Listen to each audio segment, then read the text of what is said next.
Assalamualaikum dan selamat sejahtera. Okay, cikgu harap semua sihat-sihat. Pastikan stay at home dan stay healthy. Pastikan juga keep on study. Jangan kita bercuti panjang, kita tinggalkan belajar. Pastikan jangan putus asa.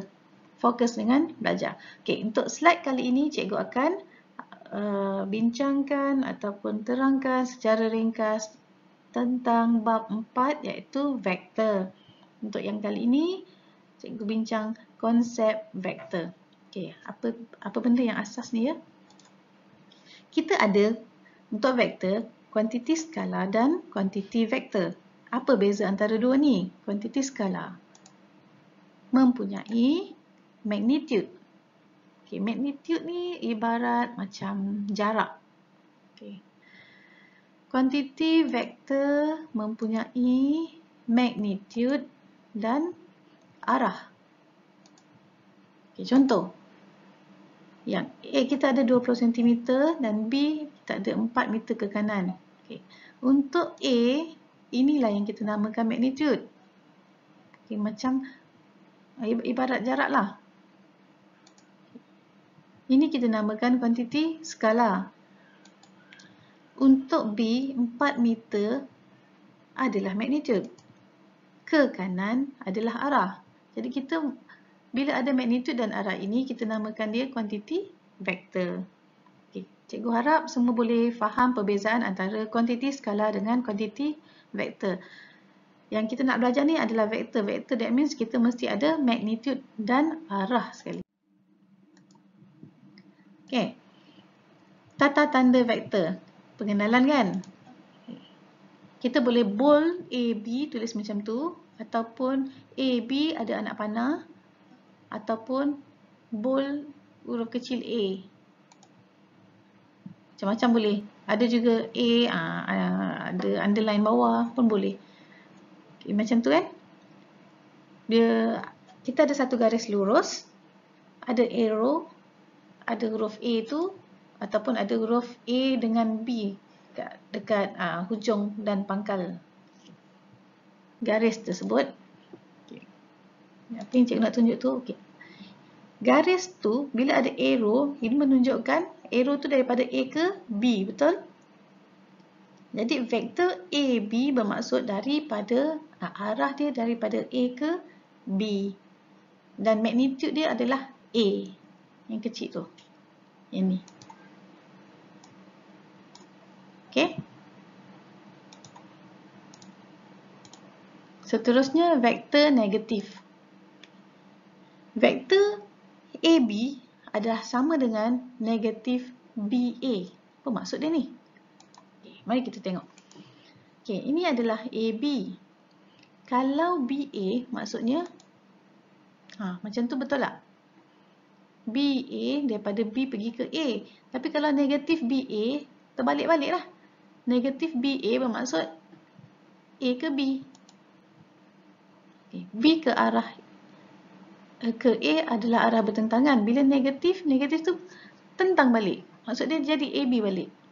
Okay? That's why dia AB sama dengan negatif BA. Jangan confuse. Kalau AB dengan BA tak sama sebab dia tak sama arah. Tapi bila dia AB dengan negatif BA, itu baru sama arah. Sebab negatif BA kita akan baca terbalik. AB. Boleh faham? Seterusnya, vektor sifar. Vektor sifar ni ibaratnya A ke A. Satu titik. A saja. Dia ada pergi mana-mana. Kita tak ada jarak. Betul tak? Satu titik, satu point saja. Jadi, that's why kita namakan dia sifar. Yang keempat, magnitude. Okay. Bila kita ada satu vektor A, B, macam mana kita nak kira dia punya jarak ni, magnitude dia ni? Okay. Kita ibaratkan dia seperti satu segitiga, jarak menegak dan jarak mengufuk. Katakan jarak menegak tu kita dapat 3 unit dan jarak mengufuk tu 4 unit. Bila kita bentuk segitiga macam ni, segitiga bersudut tegak ni kan, Dan tentu kita boleh gunakan teorem Pythagoras untuk mendapatkan AB. Jadi simbol magnitude kita wakilkan dengan bentuk macam ni. AB tu ada modulus. Ni. Kenapa ada modulus? Sebab modulus melambangkan nilai mesti positif. Sebab jarak tak boleh negatif. Kalau negatif tu maksudnya dia bertentangan lah. Tapi dia punya nilai jarak tu mesti positif. That's why kita guna modulus. Okay, bila kita nak bila you all jumpa simbol vektor di dalam modulus ni, maksudnya dia suruh kita kira magnitude lah tu. Ingat jadi macam mana nak kira magnitude? Kita gunakan teorem Pythagoras punya formula. C kuasa 2 sama dengan A kuasa 2 tambah B kuasa 2. Okay, jadi macam itulah. Boleh saja kita gunakan, gantikan ni. Sebab benda ni, ini A ni adalah sama dengan A ke B. Jadi kita boleh ganti je A kat dalam ni. Nak tulis macam ni terus pun boleh. Lepas tu, kiralah 3 kuasa 2 tambah 4 kuasa 2 punca kuasa 2. Dapat 5 unit. Okay, boleh faham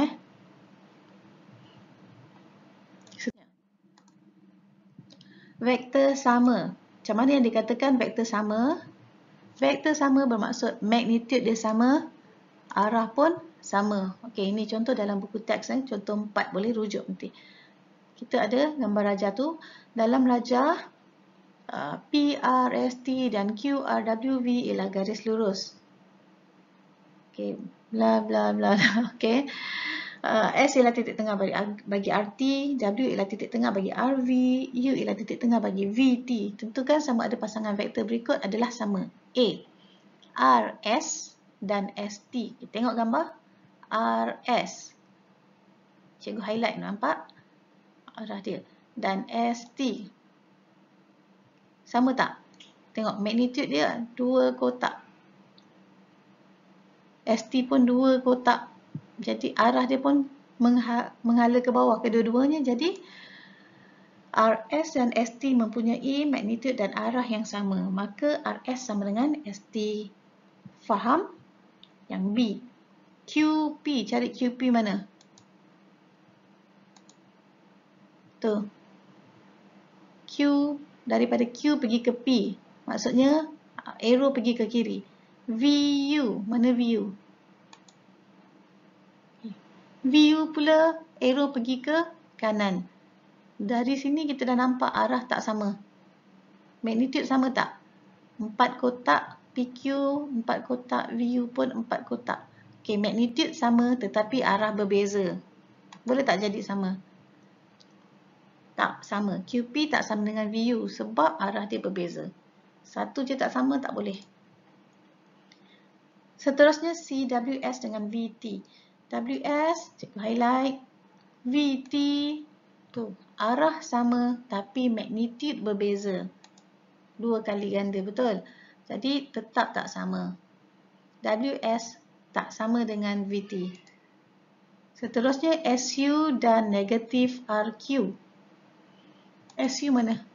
SU, arrow-nya turun ke bawah. Negatif RQ, tengok RQ. Negatif RQ maksudnya kita baca QR. QR pun arrow pergi ke bawah. Jadi sama tak? Magnitude sama, arah pun sama. Jadi SU sama dengan negatif RQ. Okey.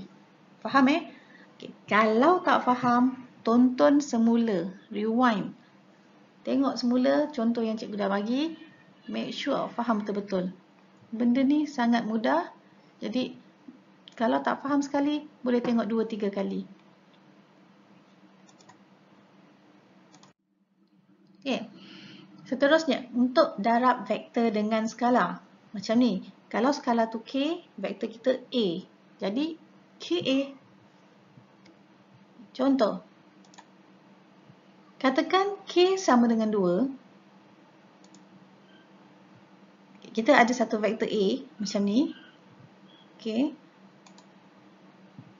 Bila 2 kali A tu, vektor tu 2 kali ganda panjangnya. Jadi kita dengan arah yang sama, jadilah 2A. Macam ni pula. Arah yang bertentangan, tapi panjangnya 2 kali ganda daripada A yang pertama tadi. Jadi negatif 2A. Jadi kesimpulan dekat sini, untuk K sama dengan 2 bermaksud 2 kali ganda. Kalau K lebih besar daripada kosong, iaitu positif, bermaksud arah yang sama, tapi 2 kali ganda. Untuk K lebih kecil daripada kosong ataupun negatif, bermaksud arahnya bertentangan. Faham? Okay, bagus. Vektor selari. Untuk vektor selari ni ada 2 keadaan, iaitu satu memang betul-betul selari, satu lagi segaris. Vektor selari tu maksud dia macam ni. AB selari dengan CD. Ada 2 garis. Yang AB dengan CD tu sama tak magnitude dia? Tak sama kan? AB pendek, CD panjang. Tapi dia selari. Kita tengok arah dia, nak tahu selari ke tak tu. No, bukannya arah, tapi tengok dia punya skala. Macam tu. Kalau ada skala AB sama dengan KCD, kalau ada skala tu, that means dia adalah selari. Maksudnya kat sini ibaratnya CD tu adalah 2 kali ganda daripada AB. Bila kita ada nilai skala tu, so dia selari. K tu apa-apa pemala. Boleh lebih kecil daripada 1, boleh lebih besar daripada 0, boleh kurang daripada 0. Kalau kurang daripada 0, maksudnya dia arah bertentangan lah, tapi dia masih lagi selari. Okay, kalau segaris macam ni pula. A, B, C. Kita boleh tulis AB sama dengan KAC, atau AB sama dengan KBC, atau AC sama dengan KBC. Apa yang beza ni? Apa yang sama? Tengok semua sekali ni, ketiga-tiga template ni.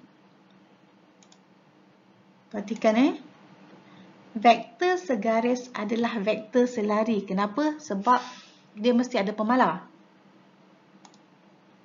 Tapi yang mempunyai titik sepunya. Okey, tengok yang pertama ni. Yang pertama ni, cikgu colourkan A kan. Jadi titik sepunya dia adalah A. Yang kedua ni, titik sepunya dia adalah B. Yang ketiga ni, titik sepunya dia adalah C.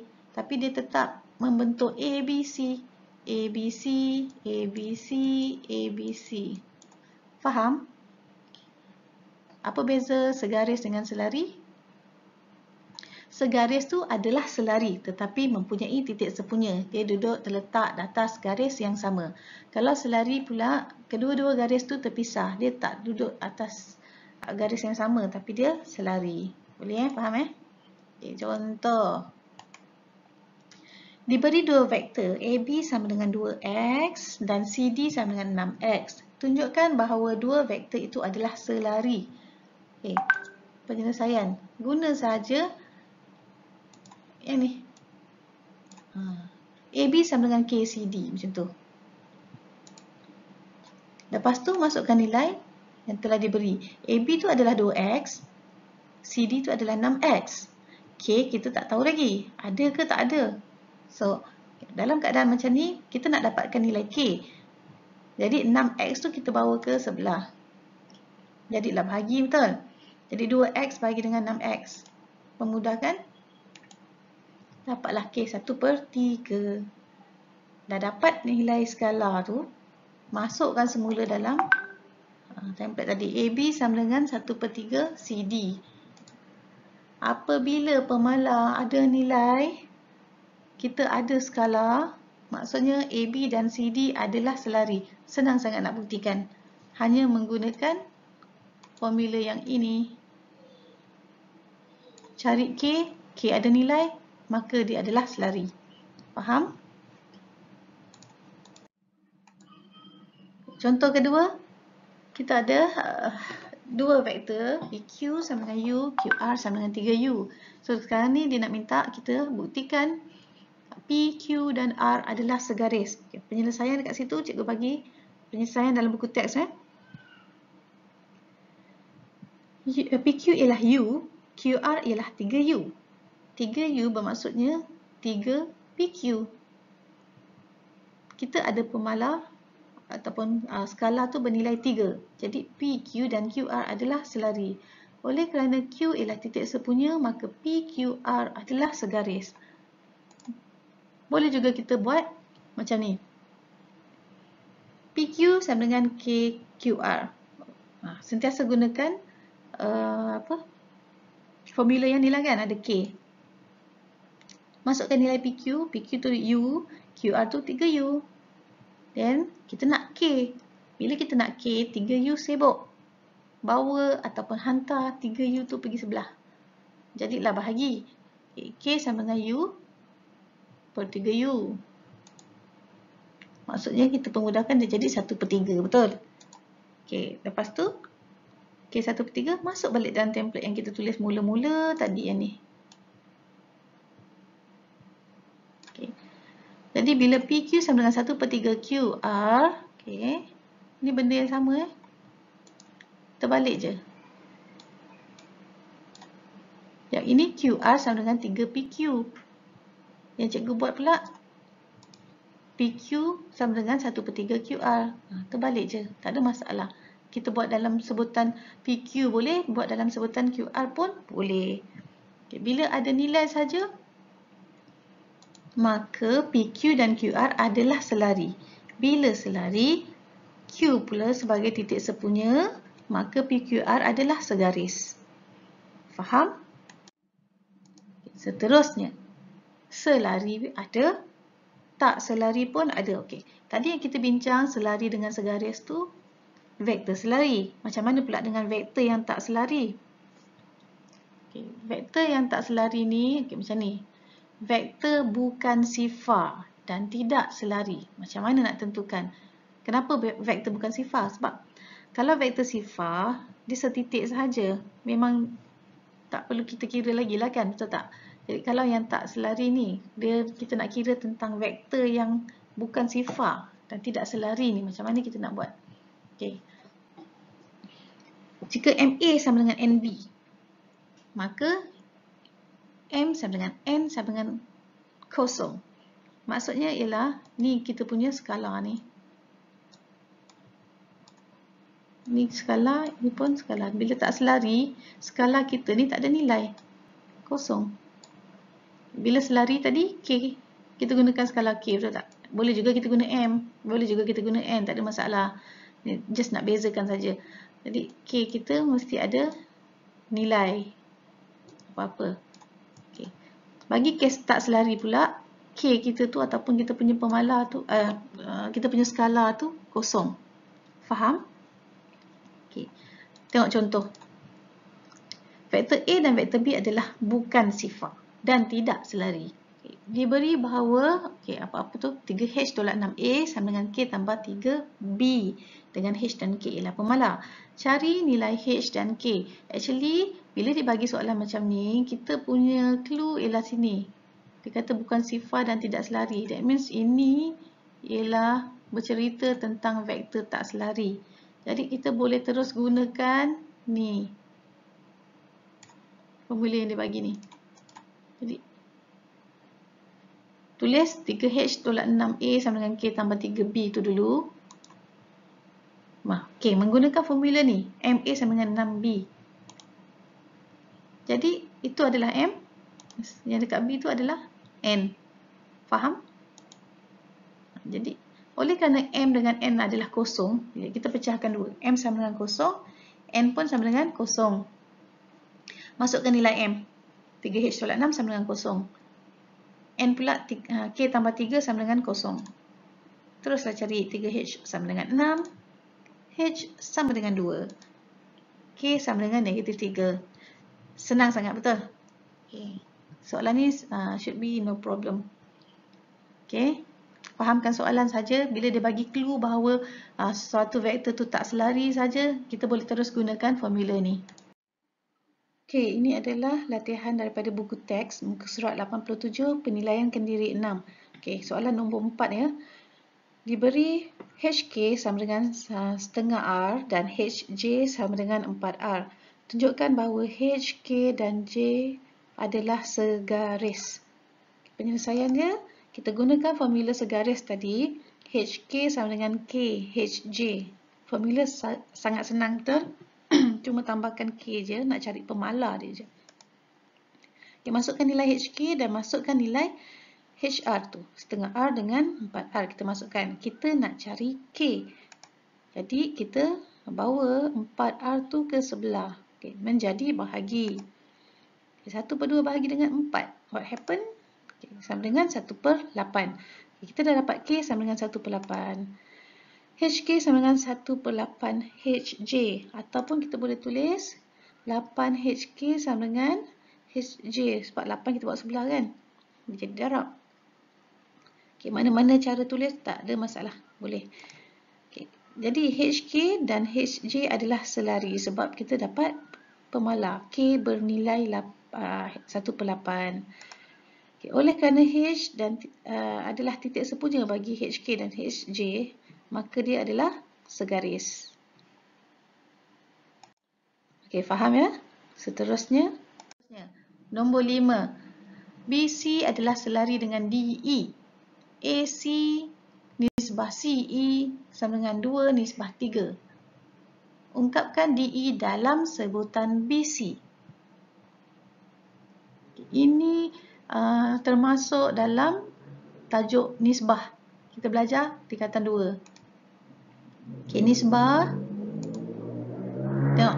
AC nisbah CE ialah 2 nisbah 3. Bila kita pecahkan segitiga, kita dapat 2 segitiga. Satu ABC, satu lagi ADE. Dia adalah segitiga serupa yang berbeza saiz. Betul. Yang kita ada maklumat ialah AC dengan AE. Betul. AC 2. AE berapa? 3? No. AE ialah 5. Jadi, setaranya BC dengan DE mestilah setara juga. Jadi, nisbah dia pun 2 dengan 5 juga. Faham? Jadi, penyelesaiannya, BC nisbah DE adalah sama dengan AC nisbah AE. Sama dengan 2 nisbah 5. Jangan keliru Yang ini dia bagi AC dengan CE. Tapi dekat sini kita cari AC dengan AE. Kita kena campurkan dua-dua ni. Okey. Seterusnya, kita ambil yang kita perlu saja. Dia nak siapa? DE dengan BC saja. Jadi, kita ambil ni. DE dengan BC ni. Betul? BC per DE sama dengan 2/5. Okey, ni sepatutlah. Dia nak DE. Right. Jadi, kita buat darab silang. DE dengan 5 bawa sebelah jadi darab. DE bawa sebelah pun jadi darab. Jadi, 5 BC sama dengan 2 DE. Kita nak DE. Bila kita nak DE, 2 ni kita tak mau bawa sebelah. Jadi, bahagi. Maka, 5 BC per 2 sama dengan DE. Okey, boleh faham Jadi, kita nak declare jawapan kita. DE, vektor DE adalah sama dengan 5/2 vektor BC. Boleh faham? Seterusnya nombor 6. Vektor A dan vektor B adalah bukan sifar dan tidak selari. Tu dia dah bagi clue terus. Bukan sifar dan tidak selari. Dia beri bahawa P tolak Q, P tolak 3A sama dengan Q kuasa 2 tolak 9B dengan P dan Q ialah pemala. Cari nilai P dan nilai-nilai Q. Dekat situ pun ada clue bahawa Q mempunyai lebih daripada satu nilai. P cuma ada satu nilai. Macam mana? Kita gunakan formula yang tadi. MA sama dengan NB tadi. Betul? Okey. Jadi, M ialah P tolak 3 dan N ialah Q kuasa 2 tolak 9. Gunakan ni. Bila kita dah asingkan, just kira P ialah 3, Q kuasa 2 sama dengan 9. Bila kita punca kuasa 2, jangan lupa punca kuasa 2 kalau tanpa syarat dia mesti ada dua nilai. Satu positif, satu negatif. Okey? Boleh faham semua? Okey. Okey kan? Jadi macam ni. Untuk mengukurkan kefahaman, buat latihan formatif muka surat 88. Tu cikgu dah tuliskan nombor-nombor soalan. Okey. Jangan putus asa, cikgu kata berulang kali, jangan putus asa. Sekiranya kurang faham, ulang tonton dan ulang tonton. Tak perlu bayar pun, awak ulang tonton saja. Betul? Okey, selamat mencuba. Bye-bye.